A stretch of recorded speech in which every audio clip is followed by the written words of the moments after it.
If you've ever felt like the stock market is a secret club with its own confusing language, you're not alone. Words like bull market, dividends, PE ratio, market cap, and liquidity get thrown around like everyone just magically understands them. But here's the truth. Once you learn the language of the stock market, everything suddenly starts to make sense. And today, that's exactly what we're going to do. So before we dive in, let me ask you something. What if, by the end of this video, you could listen to financial news, read investing blogs, or even start investing and actually understand what's going on? What if all those intimidating terms became tools you could use to build real wealth? Stick with me, because this is going to be one of the most important videos you ever watch if you want to understand money, investing, and how wealth is really built. And quick favor, if you want more content like this that breaks down complex financial ideas into simple, actionable knowledge, hit that like button and subscribe. It helps more than you think, and it tells me to keep making videos like this. All right, let's get into it. Let's start from the absolute foundation. What is a stock? A stock is simply a small piece of ownership in a company. When you buy a stock, you're not just putting money somewhere. You're actually buying a tiny slice of that business. So if you buy shares of a company, you become a shareholder. That means you own part of the company, even if it's just a very small part. Now, why do companies sell stocks? Companies sell stocks to raise money. Instead of taking loans, they offer ownership to the public. In exchange, they get capital to grow their business, expand operations, develop products, hire people, and more. This leads us to another key term, IPO, initial public offering. An IPO is when a company sells its shares to the public for the first time. Before this, the company is privately owned. After the IPO, it becomes publicly traded, meaning anyone can buy its shares on the stock market. Now let's talk about the place where all this happens. The stock market. The stock market is where buyers and sellers come together to trade shares of companies. It's not just one place. It's a network of exchanges where stocks are listed and traded. Think of it like a marketplace, but instead of buying food or clothes, you're buying ownership in businesses. Now, here's where things start to get interesting. Stock price. The stock price is the current value of one share of a company. But here's something most beginners misunderstand. The stock price is not random. It's determined by supply and demand. If more people want to buy a stock than sell it, the price goes up. If more people want to sell than buy, the price goes down. That's it. Simple, but powerful. Now let's talk about one of the most famous terms you've probably heard, bull market. A bull market is when stock prices are rising and investors are confident. The economy is usually strong, companies are growing, and people are optimistic. On the flip side, we have a bear market. A bear market is when stock prices are falling and investors are pessimistic. There's fear in the market, and people are selling more than buying. Understanding these two terms alone can completely change how you see the market. Now let's talk about something that separates beginners from serious investors. Market capitalization, or market cap. Market cap is the total value of a company's shares. It's calculated by multiplying the stock price by the number of shares available. So if a company has 1 million shares and each share is worth $10, the market cap is $10 million. Why does this matter? Because it tells you the size of the company. Large cap companies are big established businesses. They're usually more stable but grow slower. Mid-cap companies are in between, some growth, some stability. Small-cap companies are smaller, riskier, but often have higher growth potential. Now let's talk about something investors love, dividends. A dividend is a portion of a company's profits paid out to shareholders. So instead of only making money when the stock price goes up, you can also earn income just by owning the stock. Some companies pay dividends regularly, quarterly, for example. Others don't pay dividends at all and instead reinvest their profits to grow faster. Now, here's an important term related to that: dividend yield. Dividend yield tells you how much income you're getting relative to the stock price. It's calculated as dividend per share divided by stock price. So if a stock pays $2 per year in dividends and costs $100, the yield is 2%. This is especially important for income-focused investors. Now let's talk about one of the most misunderstood concepts: volatility. Volatility refers to how much a stock's price moves up and down. High volatility means big price swings. Low volatility means more stable prices. Many beginners fear volatility, but experienced investors often see it as opportunity because price swings create chances to buy low and sell high. Now let's move into something a bit more analytical: P/E ratio. P/E stands for price to earnings ratio.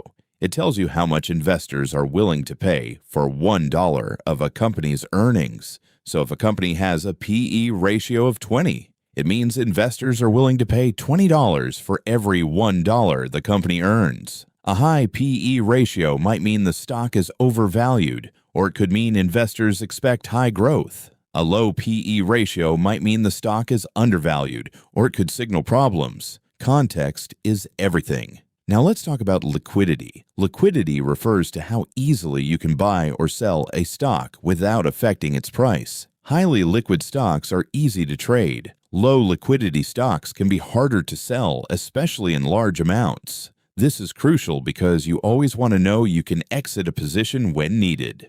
Now here's a term you'll hear all the time: portfolio. Your portfolio is simply the collection of all your investments: stocks, bonds, ETFs, real estate, everything you own as an investor. And this leads to one of the most important principles in investing: diversification. Diversification means spreading your investments across different assets to reduce risk. Instead of putting all your money into one stock, you spread it out. Why? Because if one investment fails, others can balance it out. This is how smart investors protect themselves. Now let's talk about something beginners often overlook: risk tolerance. Risk tolerance is how much risk you're comfortable taking. Some people can handle big swings in their portfolio. Others prefer stability. There's no right or wrong, just what fits your personality and goals. Now let's go deeper into strategy. Long-term investing. This is the strategy of holding investments for years, even decades. Instead of trying to time the market, you stay invested and let compounding do the work. This is how most wealth is built. Now compare that to trading. Trading involves buying and selling frequently to profit from short-term price movements. It can be profitable, but it's also much riskier and requires skill, discipline, and experience. Most beginners underestimate how difficult trading actually is. Now let's talk about one of the most powerful concepts in investing: compound interest. Compound interest is when your returns start generating their own returns. So instead of earning money just on your initial investment, you earn money on your profits too. Over time, this creates exponential growth. This is why starting early is so important. Now let's break down another key concept: index. An index is a group of stocks used to measure the performance of the market. Instead of tracking one company, you track a collection. Now this leads to index funds. An index fund is a type of investment that tracks a market index. Instead of picking individual stocks, you invest in the entire market. This is one of the simplest and most effective strategies for beginners. Now let's talk about ETFs, exchange-traded funds. ETFs are similar to index funds, but they trade like stocks. You can buy and sell them throughout the day. They offer diversification, flexibility, and low costs. Now here's a term that often confuses beginners: short selling. Short selling is when you bet that a stock's price will go down. You borrow shares, sell them, and hope to buy them back later at a lower price. It's advanced and risky because losses can be unlimited. Now let's talk about margin. Margin is borrowing money from a broker to invest. This can amplify gains, but also amplify losses. It's powerful, but dangerous if misused. Now let's talk about something critical. Broker. A broker is the platform or service that allows you to buy and sell investments. Without a broker, you can't access the market. Now let's talk about fees.